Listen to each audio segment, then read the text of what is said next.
told you while he was still with you in Galilee.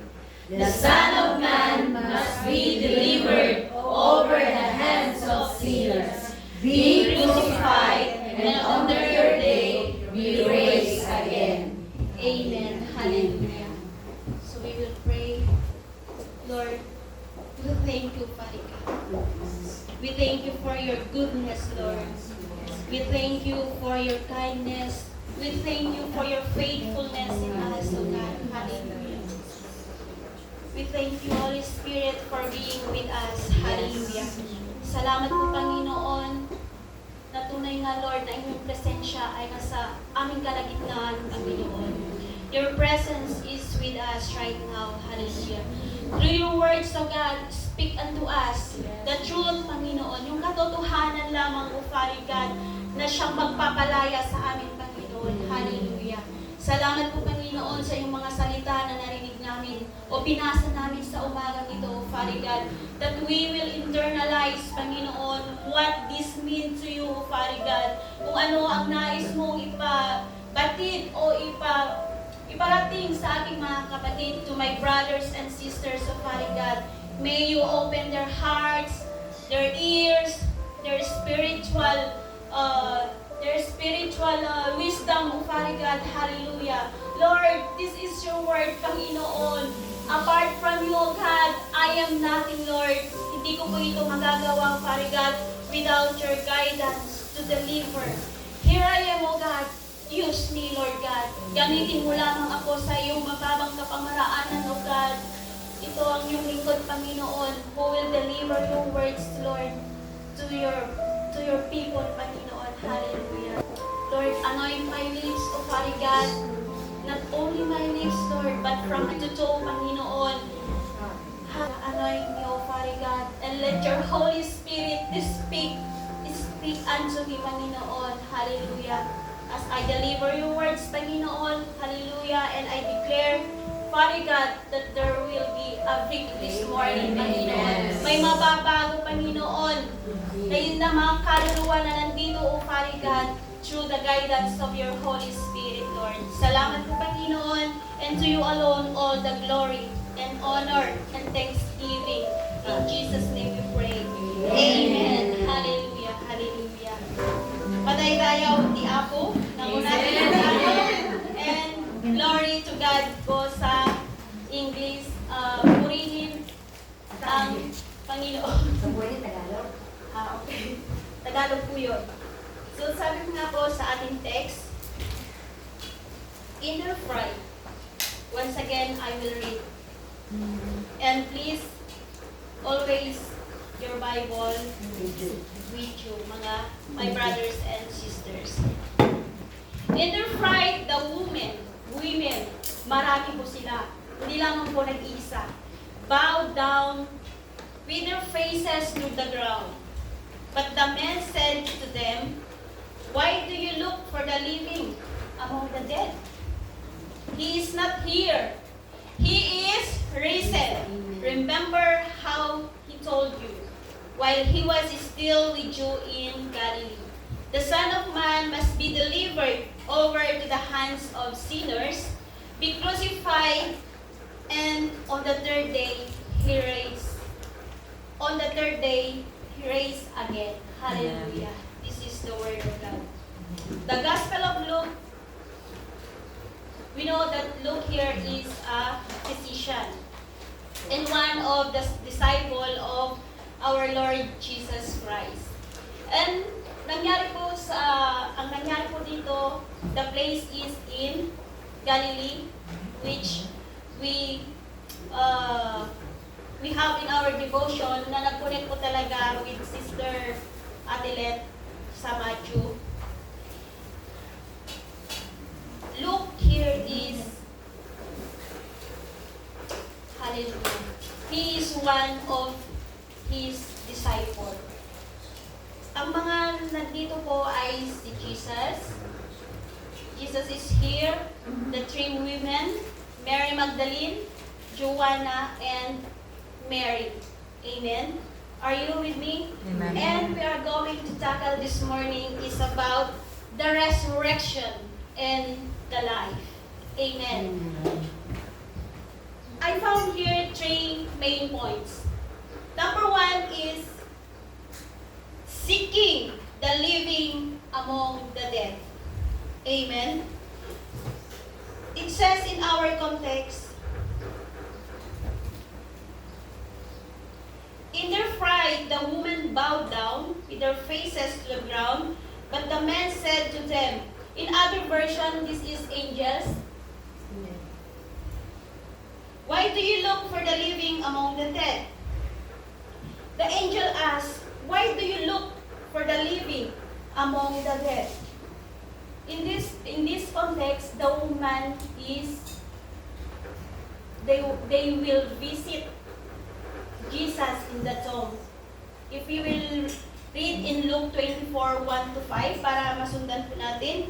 On the first day of the week, very early in the morning, the women took the spices they had prepared and went to the tomb. They found the stone rolled away from the tomb, but when they entered, they did not find the body of Lord Jesus. While they were wondering about this, suddenly 2 men in clothes that gleamed like lightning stood beside. Amen. Hallelujah. Nung nakita po nila na wala doon ang Panginoong Yesus, ang mga babae po ay nakaramdam po sila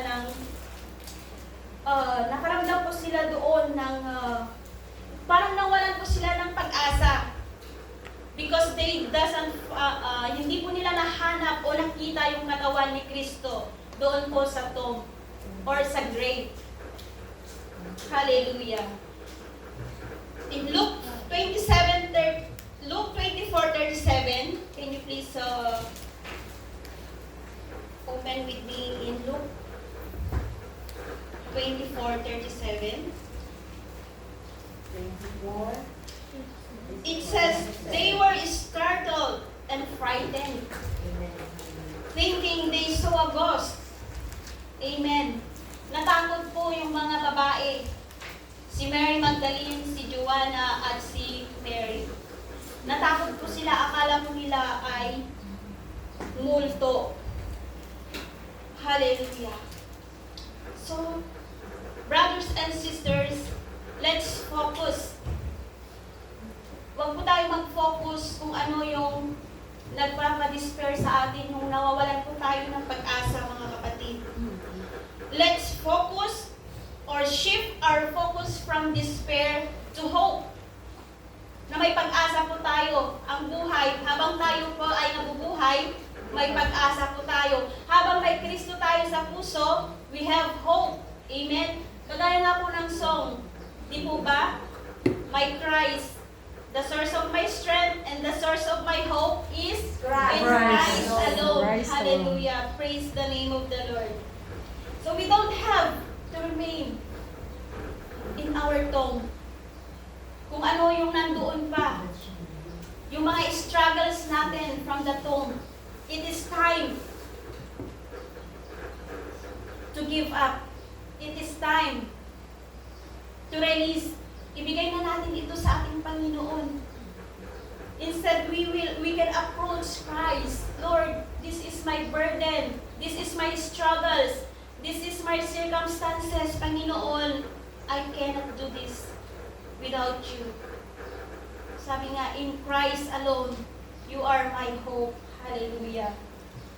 Through faith in Him, sa ating pananampalataya sa ating Panginoon, we find life even in our darkest moment. Even in our situation na hindi na po natin kaya, mga kapatid. Hallelujah. Like Jesus Christ, di po ba? Hindi hinayaan ng ating Panginoong Diyos na siya ay mananatili doon sa tomb.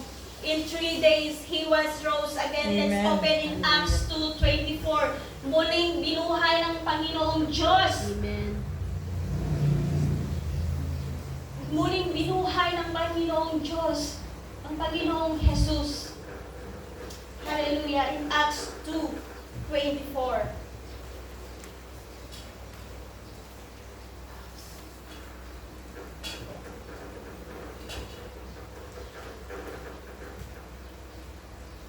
sabi ko dito,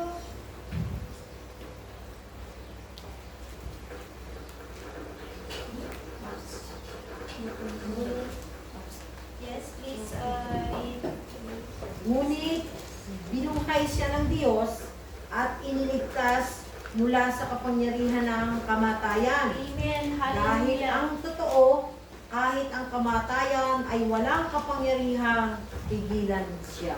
Amen, hallelujah.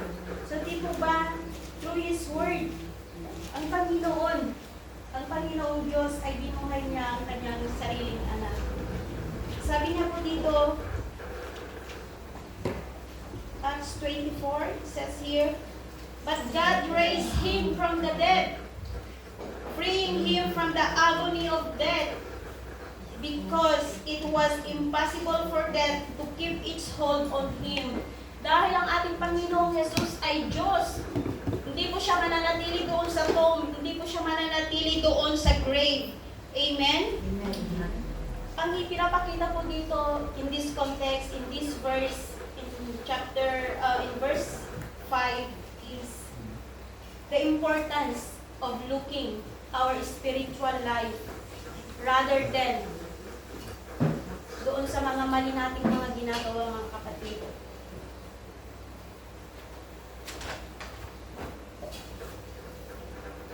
Spiritual life, sabi niya po, it's not in the physical death. Hindi po tayo mananatiling tayo ay nandoon.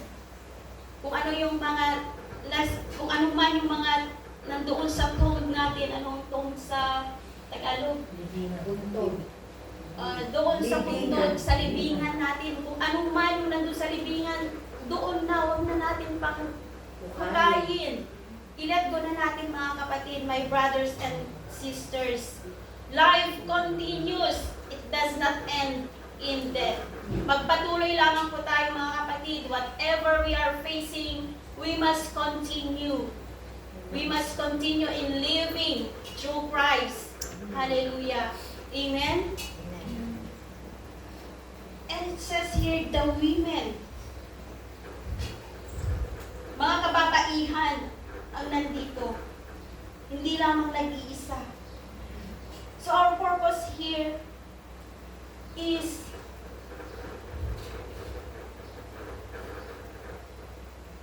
to approach the community.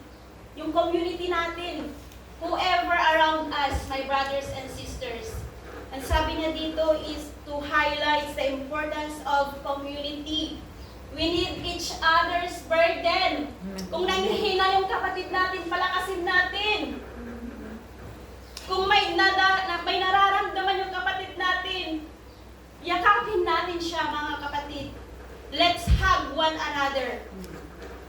Let's lift one another. Hindi po yun tayo po ay naghihilahan pababa. Kung ano yung nakikita mong kahinaan ng bawat isa, kung ano yung nakikita nyo sa iyong pastor, pray. Kung ano yung nakikita mo sa iyong kapatid, pray.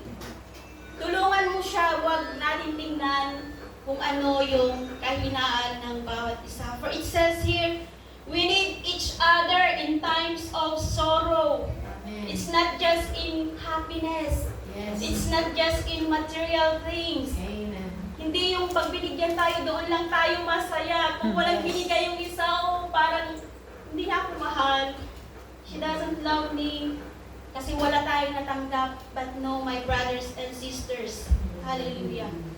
We need each other in time of sorrow. And in times of, yung kapatid natin na hopeless na. Wala na pong pag-asa. Parang nawawalan na po siya ng pag-asa, my brothers and sisters. What we need is to pray one another and hug each other. Magtulungan tayo. We are created to love each other, to understand each other, my brothers and sisters. Being with others can help us to remember the promise of God. Di po ba sa kanyang mga salita, love your enemy. Love your neighbor as you love yourself. Tayo na po yun. Yung mga katabi niyo po, kahit hindi po siya kaibig-ibig, hindi siya kamahal-mahal, still love one another. Amen. Hallelujah. Yes. I love you. You love me. And allow us, Happy family. lagi nating alalahanin yung burden ng bawat isa. Kung hindi mo naman siya kayang support from money, you can support him or her through prayers. Amen. Amen. Amen? Hindi naman po doon sa material things, kundi through prayers, for there is power in prayer. Amen. And what is, tinitingnan din po kung ano yung motive ng ating puso. Amen? Hallelujah. So number 1 is seeking the living among the dead. Bakit pa nila hahanapin ang katawan ng ating Panginoong Diyos? For it is already predicted na siya talaga ay mawawala doon. Or in 3 days, He will be rose again. Amen. For number 2, Jesus is risen. Hallelujah. Hallelujah, Jesus. In verse 6, He is not here. He is risen. Remember how He told you while He was still with you in Galilee. Hallelujah. Jesus is risen. Muling nabuhay ang ating Panginoong Jesus. It's a declaration, proclaiming ng mga angel that He is not here. He is risen. Sabi niya po sa mga babae na dumalaw sa kanyang puntod. For the women who went to the tomb were prepared to anoint. Pumunta sila doon to anoint the body of Jesus Christ. Yun po ang kanilang purpose doon. Fully expecting to find Jesus. Yung nag-expect po sila na nandoon pa rin yung katawan ni Kristo. Hallelujah. Or still in the grave. These women ay parang nakalimutan nila yung prediction. Nakalimutan nila yung salita ng Panginoon na iniwan niya dati, na in 3 days, He will rose again. Hallelujah. In John 11:25-26,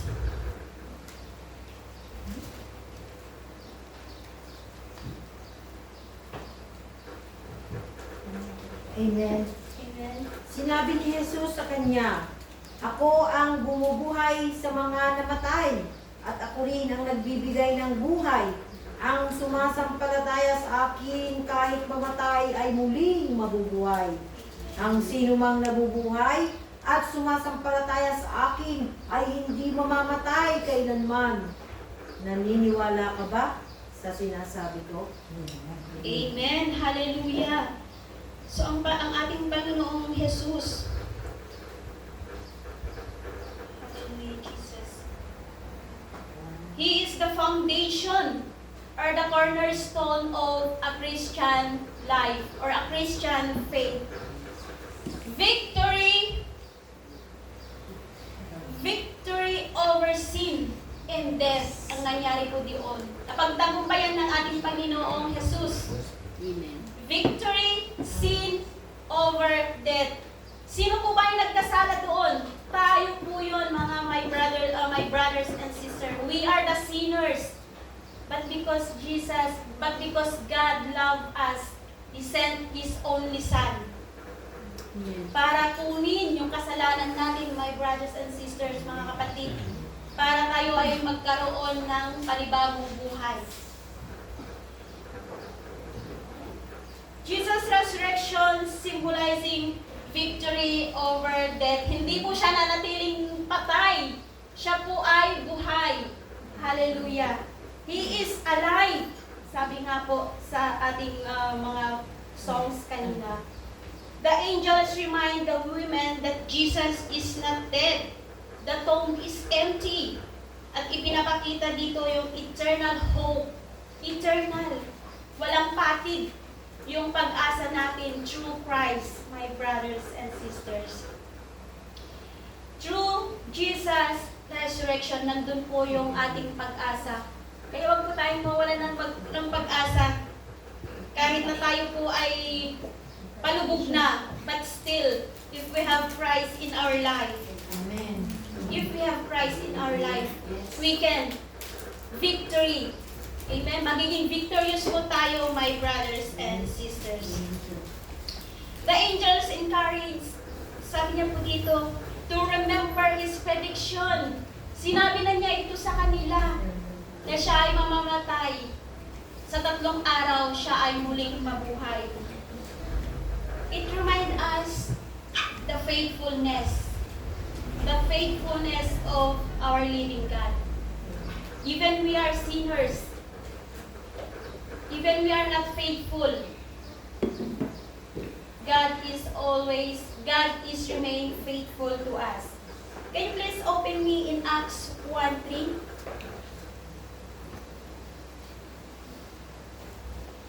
In this verse, reminded us that faithfulness of God and the importance of trusting in His promises.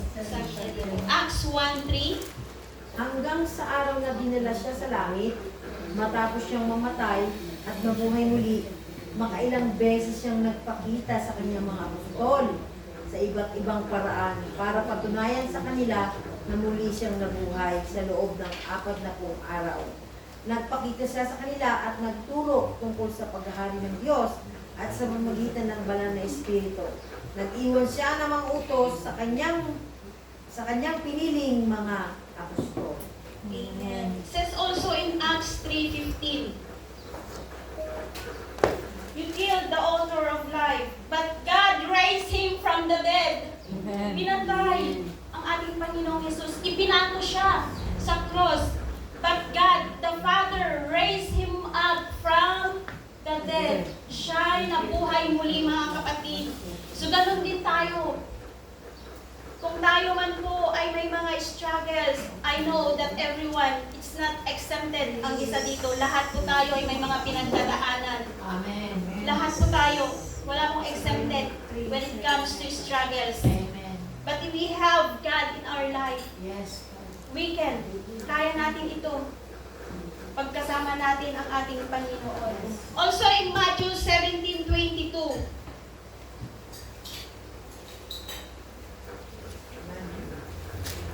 17.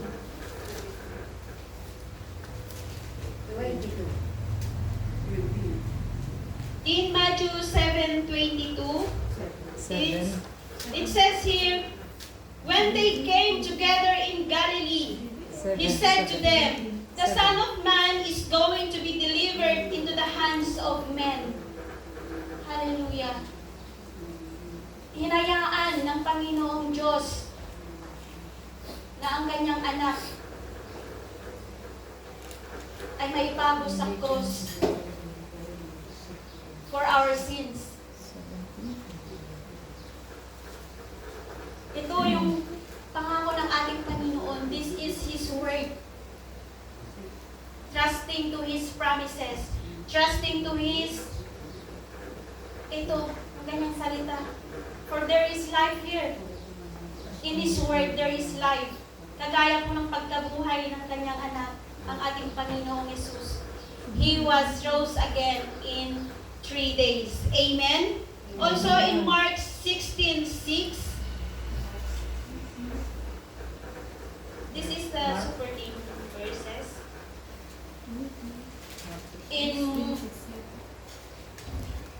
Don't be alarmed, He said. You are looking for Jesus the Nazarene. Ang inaano niya po dito, mga kausap niya dito, is yung mga babae who was crucified. He has risen. He is not here. See the place where they laid Him. Ang kausap po dito ng angels ay yung mga babae. They are the women. Trust in God's word is the fulfillment of Jesus' prophecy. Trust in God's promises, rely on His guidance. Pag tayo po ay nagtitiwala sa ating Panginoong Jesus, we must also believe in His word. Di po ba? Hallelujah. We must also keep, lagi nating panghawakan yung kanyang mga pangako. through the life of our Lord Jesus Christ. Amen. Just as the woman on the tomb needed encouragement, we too, mga kapatid, tayo din, to remind us God's faithfulness. Yung katapatan ng ating Panginoon, we can look to Jesus, the author and the finisher. Amen. The author and the finisher who brings resurrection, hope into our lives. Lagi nating ituon yung ating mata sa ating Panginoong Yesus. Huwag po natin ituon sa katabi natin. Huwag niyo pong ituon sa pastor niyo. Huwag niyo ituon yung paningin niyo sa presbyter or whoever is in your side. Don't focus on her. Focus on the one who gives life. Amen. Focus on the one who was on the cross. Hallelujah. Amen. Hallelujah. Lagi po tayong mag-focus to the author and finisher of our faith. Amen. So paano po tayo mag-grow? Kung tayo ay nakafocus sa kaninahan ng bawat isa. He is not indicate that the tomb is empty. Ipinapakita dito yung eternal hope. Kahit wala na doon ang ating Panginoong Jesus dahil napagtagumpayan na niya. Always say eternal hope. Pag-asa. Laging may pag-asa. We have this through the Jesus resurrection. Yung muling pagkabuhay ng ating Panginoong Jesus. Amen? Resurrection transform our perspective. Yung nakita natin, yung nabasa natin, perspective of life and death. Kung ano yung kaibahan ng kamatayan at sa kamatayan at sa muling pagkabuhay ng ating Panginoong Jesus. The women lost their hope nung nalaman nila na yung tomb ay empty. Nalungkot po sila. But when they heard the angels, He is not here. He is risen. Napalitan po ng kagalakan yung kanilang kalungkutan because they heard He is risen. Hallelujah. Amen. When they heard He is risen, reminding us the power of hope in our life. Amen. Lagi po natin panghawakan yun na habang tayo may hininga, may pag-asa. Amen. Hallelujah. Hallelujah. Hallelujah. Praise the name of the Lord. Amen. As we face our trials, ito na naman, trials tayo na naman. We can draw strength. Di po ba? Amen. The source of strength in Christ alone. Kung nangihina ka, kapatid, nandiyan ang ating Panginoong Yesus na siyang magpapalakas sa iyo. Hindi natin makukuha yung lakas natin sa ating kaibigan. Yes, He can give some advice. But the true strength will come only to our Christ, to Jesus alone. Amen? As we face our trials, we can draw strength from the reality of resurrection, yung muling pagkabuhay ng ating Panginoong Yesus. Knowing that Jesus offered eternal life through faith, if we believe. Magkakaroon tayo ng buhay na walang hanggan kung tayo ay may pananampalataya. Hindi lamang sa salita, but also faith with action po, mga kapatid. Amen? Pagkatapos ma-encounter ng mga angel, ano pong ginawa ng mga babae? Sa kanilang kagalakan, kumbaga sa Ilocano, inuwaragawag da. Yung resurrection, yung muling pagkabuhay. Yung inuwaragawag, Minarites, ipinamalita, yun, that is exact word. Ipinamalita nila.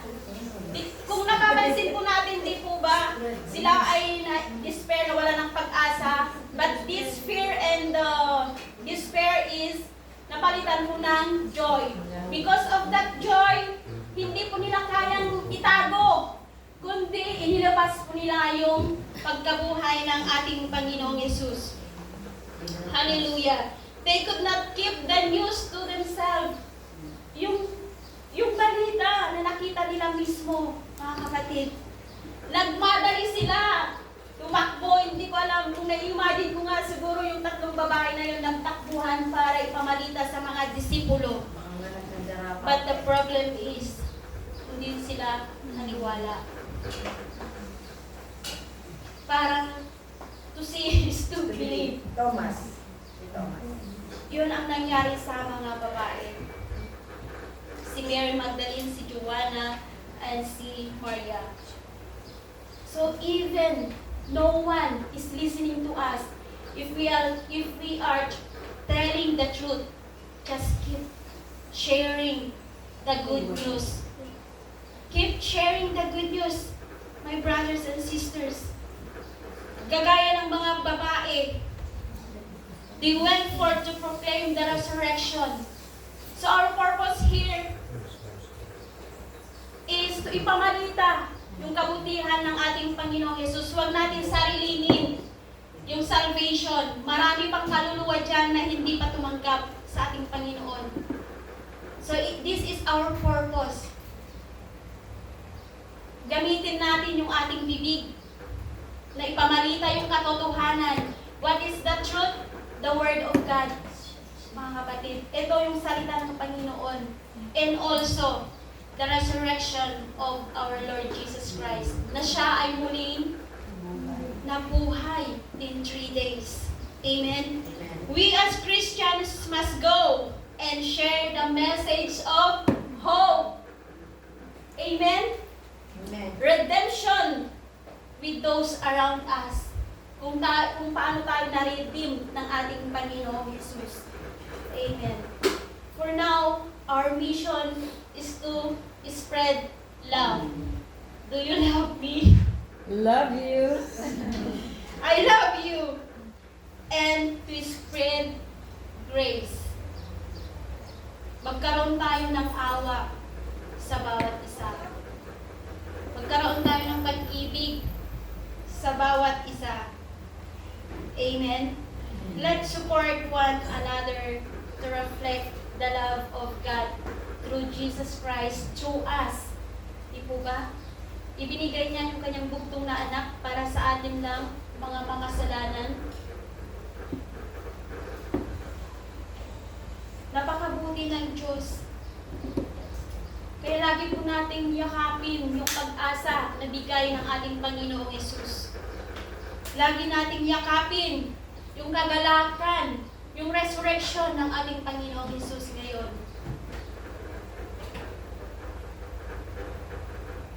Nasa atin pa ba yung pag-asa niyan? Amen. Amen. Hallelujah. Just I said a while ago, just look unto the cross. Tumingin lang tayo sa cross. Tumingin lang tayo sa ating Panginoong Jesus.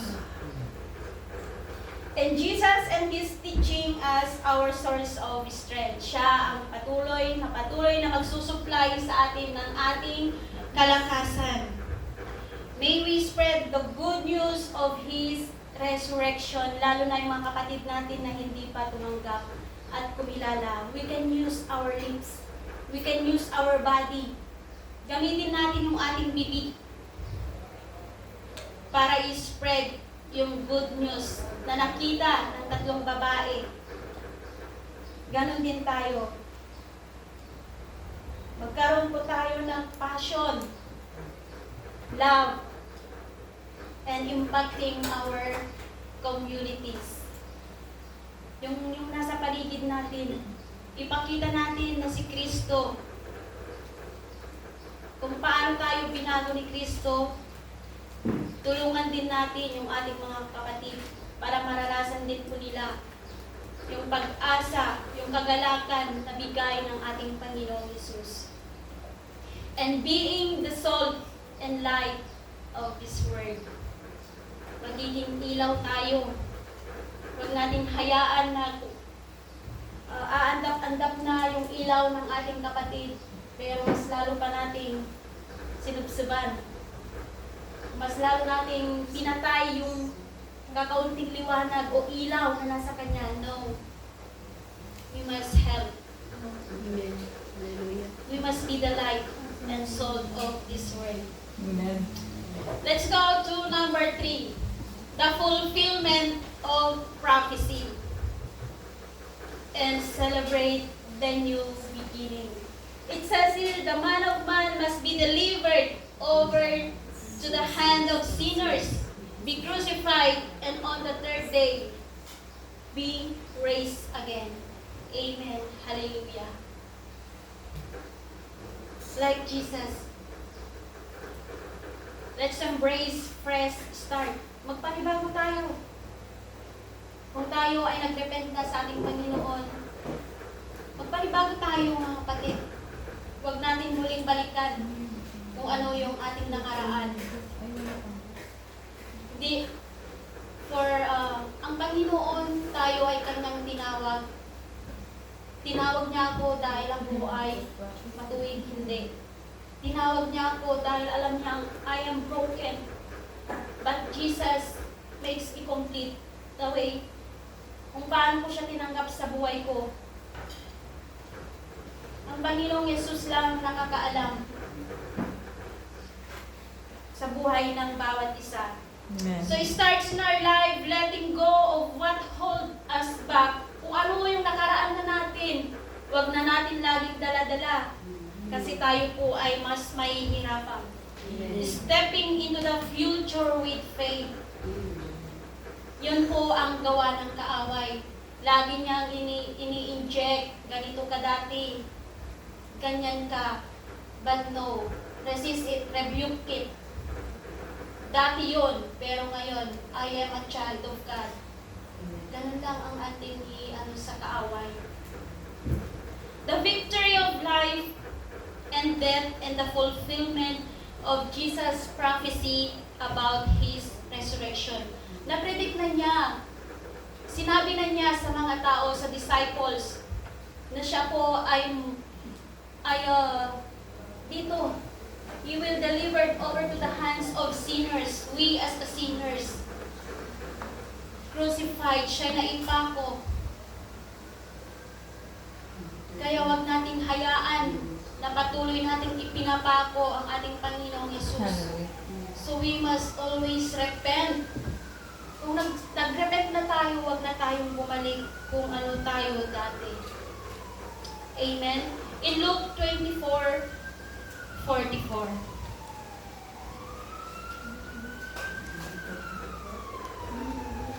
Luke 24. He said to them, "This is what I told you while I was still with you.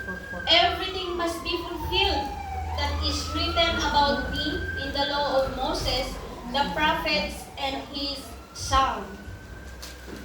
Amen. Kung hindi po ipinadala o ipinako sa krus ang ating Panginoong Yesus, there's nothing happen. Walang nangyaring fulfillment of the prophecy without the cross. Kung wala po yung cross, wala pong fulfillment of the prophecy. Also in 24:23, He said to them, but didn't find his body. They came and told us they have seen a vision of angels and who said he was alive. Amen. Hallelujah. Kahit man po siya ay naipako, siya po ay muling nabuhay after 3 days. Amen. Hallelujah. The Son of Man must be delivered into the hands of sinful men for the crucifixion. Hindi po ito mistake. Hindi po ito aksidente na nangyari ito, kundi it is prophesied. It is prediction. It is the love of God to us. Kaya isinugo niya ang kanyang anak sa sanlibutan.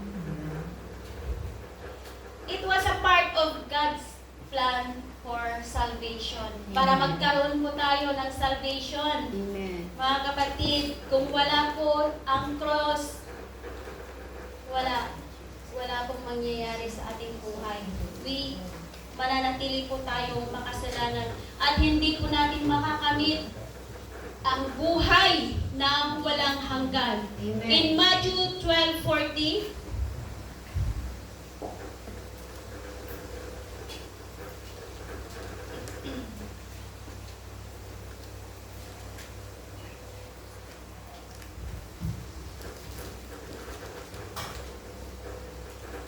anyone who will read Matthew 12:40? 12:40. 40. Yeah, 12:40. For as Jonah was 3 days For as Jonah was 3 days and 3 nights in the belly of the huge fish, so the Son of Man will be 3 days and 3 nights in the heart of the earth. Amen. Like Jonah. 3 days po siya doon sa belly ng malaking isda. Malaking isda. Ganon din ang Panginoong Yesus. 3 days on the grave. But after 3 days, He was rose again. Amen. Hallelujah. Also in 16:21,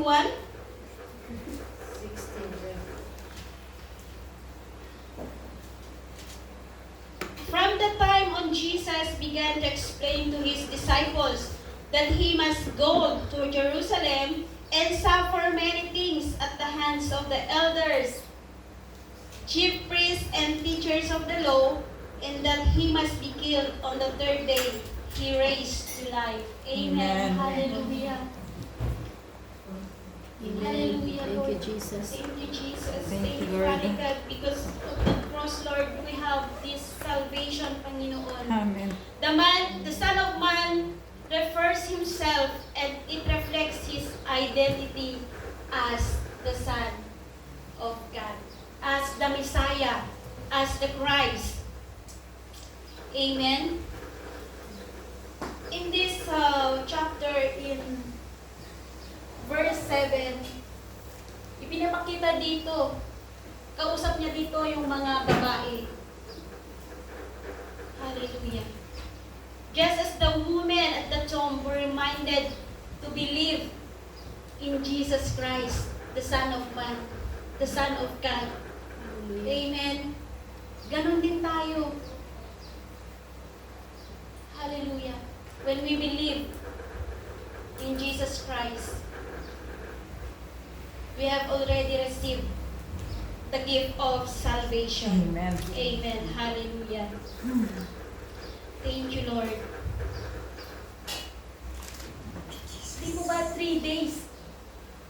3 days pong nanatili doon.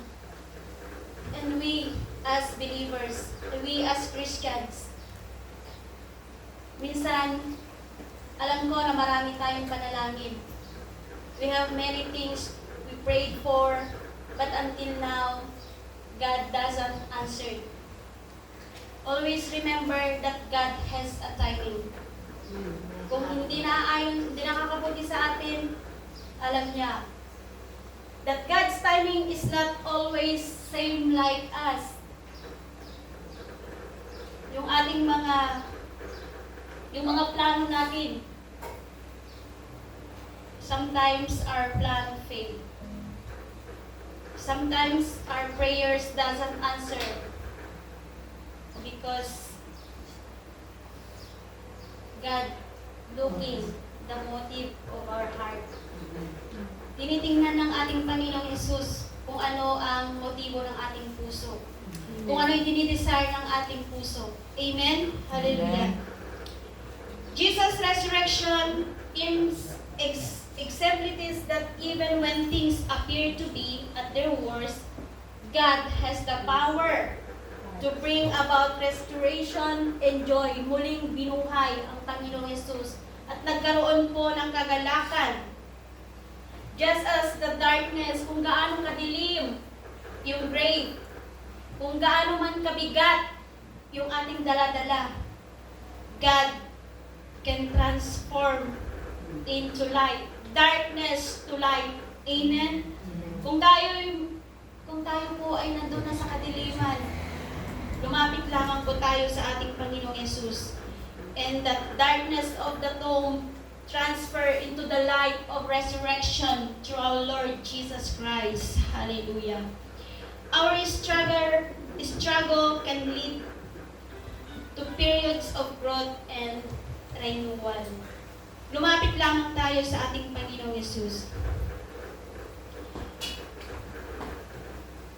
In this context or in this verse, this is the importance of sharing our faith to others. Lalo na sa katulad natin na hanggang ngayon ay nagkakasala. The death and resurrection of Jesus Christ bringing our life meaning. Huwag natin hayaan na tayo namumuhay na walang patutunguhan. This life must have a purpose. Always claim na ang buhay natin dito sa mundo ay may purpose. And we have that eternal life through our Lord Jesus Amen. Christ. Okay lang po kayo? Amen. So Jesus reminded us the women were seeking, living among the dead. Tayo rin po mga kapatid, when we seek our living God and experience the transformative power and His grace and love, we must continue our spiritual journey. Huwag po tayong manghina. Huwag po tayong panghinaan ng loob. Kasi ang ating Panginoong Yesus, siya'y namatay ng 3 araw at muli siyang binuhay. Ganon din tayo. Kung tayo man ay maraming mga sitwasyon na hindi na natin kaya, just give it to our Lord Jesus Christ. Amen. At siya na mismo kikilos. And God and Jesus Christ will give us a new strength. Let's hold tight to this truth and look for the opportunity to share the hope through Christ Jesus. Amen?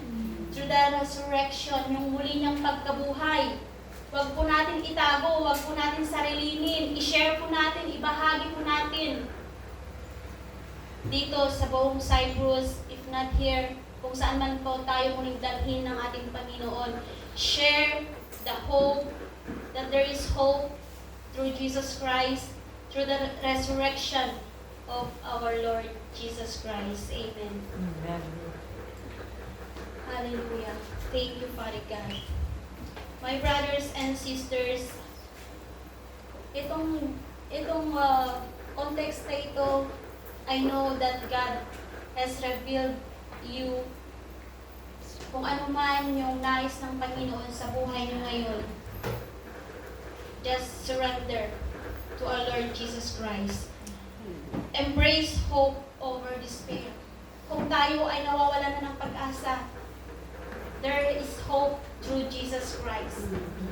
Even in life darkness, there is hope, renewal through Him.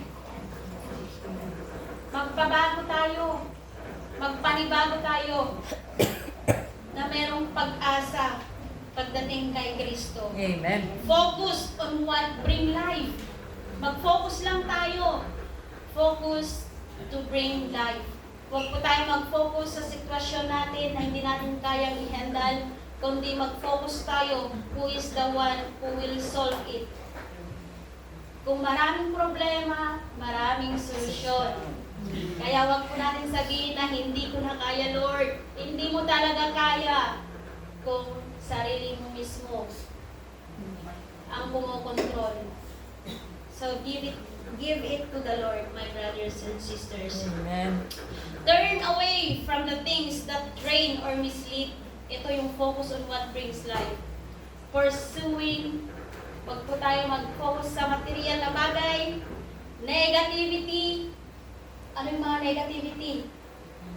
Yung mga negative na kaisipan natin.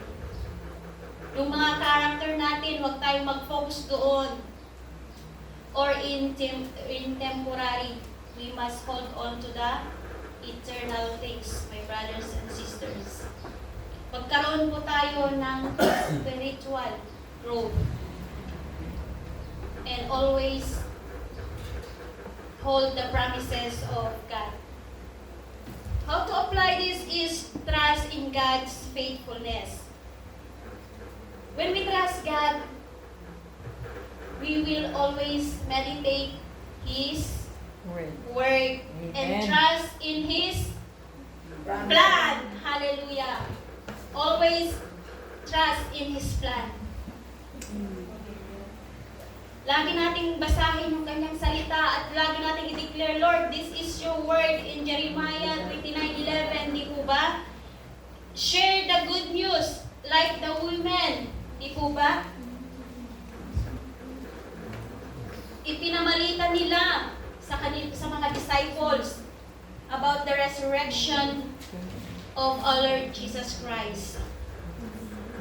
Jesus' resurrection to share joy, hope, and sharing of words of encouragement. Kung nanghihina na siya, i-encourage mo. Huwag yung mas lalo mo po siyang, oo nga, ganyan ka nga. Oh, wala na. Kailangan talaga ay positive ang ating i-advise sa ating mga kapatid. Live victoriously, knowing that Jesus has triumphed over death. So, ganun din tayo mga kapatid. Mapagtagumpayan din natin kung ano yung mga problema natin. Mapagtagumpayan din natin kung ano man kung kinakaharap natin sa mga oras na ito. Maniwala ka. Woo! Kung kunamlaong. Kung ikaw ang nasa sitwasyon ko, sinasabi ko siguro, hindi mo to kaya. Hindi ko talaga kaya. But Jesus can do it for you, mga kapatid. Knowing that Jesus triumphed over death should inspire us to live boldly. Kung meron po tayong malalim na relasyon sa ating Panginoong Hesus, yung mga problemang yan, wala yan. Wala yan. Wala pa yan sa nangyari sa ating Panginoong Hesus. Kung paano siya ipinako, kung paano niya kinuha lahat ng ating mga kasalanan just to have this salvation. Hallelujah. So my brothers and sisters, with confidence in God, there is power on the cross. Amen. There is power on His word. Hallelujah. Huwag natin hayaan na yung buhay natin. Huwag natin hayaan na tayo ay hindi makasama sa kaharian ng ating Panginoon. Seek the presence of God through His word, through prayers, and always keep that assurance and we will receive eternal life through our Lord Jesus Christ. Ano po yung tatlo dito na main points natin? Seeking the Seeking the living among among the the dead. Amen. Jesus is risen. The fulfillment of And the fulfillment of Amen. prophecy. Hallelujah. Thank you, Lord, for this word, Panginoon. Hallelujah. May I request everyone to stand up. Kung anong man, mga kapatid, yung mga nandoon sa grave or sa tomb na hindi pa natin kayang bitawan o hindi pa natin i-let go. Let's meet this song.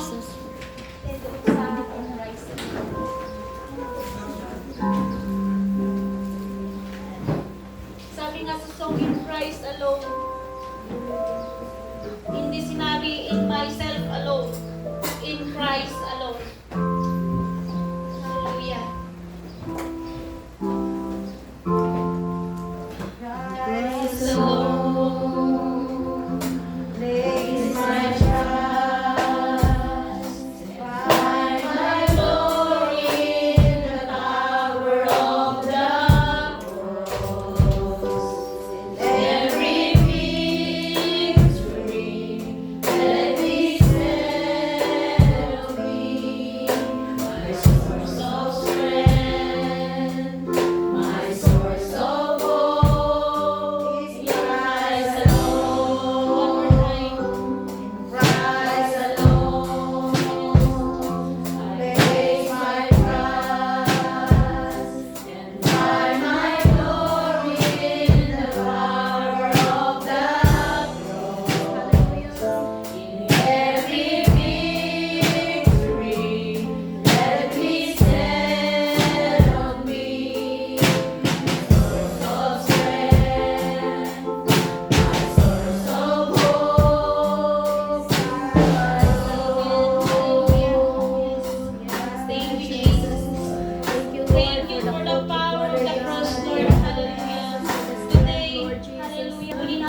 everything to you, Father God. Jesus. Hallelujah. For we can do nothing apart from I you. encourage everyone, mga kapatid, kapag ikaw ay nakatayo, just feel the presence of the Holy Spirit. Amen. Makiusap ka, mag-usap ka sa Panginoon. Ano man yung mga bagay na hindi mo pa kayang bitawan, ano man yung mga struggle mo sa mga oras na ito, Christ is always with you, my brother and sister. Pray, pray, feel the Holy Spirit right now. Feel the Holy Spirit right now. The one who will always give us new strength, new hope is only Jesus Christ, the Son of God. Hallelujah. Yes, thank you, Jesus. Hallelujah. Oh, yes, Jesus, Jesus, Jesus. Speak in the name of Jesus. Hallelujah. Panginoon, hindi ko po alam kung ano ang sitwasyon ng aking mga kapatid sa mga oras na ito, Father God. But with the power of your Holy Spirit, O Lord God, embrace them, O Father God. Hallelujah. Hallelujah. Comfort them, Panginoon, Lord Jesus. Ikaw ang kumilos, Panginoon, sa buhay ng bawat isa, O Father God. Ano man yung mga bagay, Lord, na hindi pa nila naiingin, Panginoon, ng kapatid, Lord, dahil hindi mo ba yun, Panginoon, ang iyong pagkamatay sa cross ng Calvary, O Father God. Hallelujah. They will fully surrender to you, Panginoon, right now. Hallelujah. Thank you, Lord. Yes, thank you, Jesus. Through your holy blood, Panginoon. Salamat, Panginoon, na Hallelujah. nandiyan ka, na nagpapatunay na We can do nothing apart from you, anuman Lord yung God. sitwasyon ng bawat isa, there We is hope. acknowledge your presence. There is joy, O Father God, in serving you, our Lord lives, God. Panginoon. That if we keep on trusting in you, if we keep on believing in you, Lord God, Hallelujah. lahat, Panginoon, ng mga sitwasyon namin, Lord, Thank you, Lord God. Panginoon. Bless everyone today, Lord. ay iyong Here's your word, O Father God. aayusin, Father God. Hallelujah. Lalo na yung People aming trust in you, puso, Lord Lord God. God. Hallelujah. In their lives. You cannot be, hindi ka makakapasok, Panginoon, kung ang puso namin mismo ay marumi. Thank you, Nasa Lord, for araw na your ito, word, O God. Thank you Lord, for your cleanse word us. today, Lord Jesus. Thank you, Jesus. Cleanse us with the power of your holy blood, Panginoon. Thank you for the cross. Amen. Thank you for your word, O God. Thank you, Jesus. Thank you for your love, Panginoon. Amen. Napakabuti mo po, O Father God, sa buhay ng bawat isa. Mula sa araw na ito, Panginoon, ang sitwasyon nila, O Lord God, ay aayusin mo, O Father God. Amen. Aayusin mo, Panginoon. Yes, we bless your name, O God. We magnify your name, Lord Jesus Christ, sa mga oras na ito, Panginoon. Hallelujah. Hallelujah, hallelujah, hallelujah. And I release blessing upon blessing on this Amen. my brothers and sisters, Hallelujah. O Father Thank you, God. Jesus. Hallelujah. Ngayon pa lang, Panginoon, ang sitwasyon na nila, O Father God, huwag po nilang iisipin kung ano man yung sitwasyon nila sa mga oras na ito dahil kagaya mo nga, Lord, na napagtagumpayan mo ang kamatayan at ikaw ay muling nabuhay, O Father God. In 3 days, you raised again, you rose up again, O Father God. Hallelujah. Ganon din po yung mga sitwasyon ng aking mga kapatid. Lord, hallelujah. Hallelujah. Comfort them, O Father God. Amen. Help them, Panginoon. Lalo na, Lord, yung aming mga puso. We are opening, O Father God, na ayusin mo ang aming puso, O Lord God, na ikaw ang patuloy na umupo. Hindi po yung aming will, but it's your will be done, Lord. Hallelujah. Salamat, Panginoon, sa iyong mga salita na narinig po namin sa umagang ito. Hindi lamang ito narinig, kundi, Lord, ito ay magiging dala-dala po nila araw-araw sa kanilang pakikibaka na ito ay magiging sandatang nila, Panginoon, that there is power of the cross, O God. There is power, O Lord God, in your name, Lord Jesus. Hallelujah. Salamat po muli, Panginoon. And to you alone all the glory, honor, and adoration, and thanksgiving.